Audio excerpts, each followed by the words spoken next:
There's the BMR subframe connectors bolt into to the lower control arms. As you can see, when I buy BMR product, I always opt for the hardware instead of using the old shit that's on there, the factory. Makes it look nice and it's heavy duty. Yep.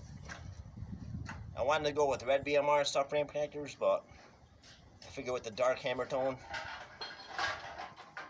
a little bit of a sleeper look, I guess, if you want to call it that. Can't even notice that they're on there.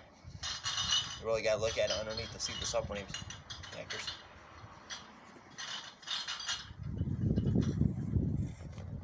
Are solid, man. 1994, she's solid.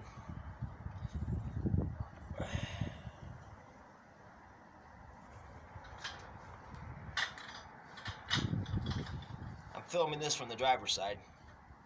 I'll do the passenger side next. Just want to give you an idea of what she looks like underneath with the floor pans, the floorboards all painted.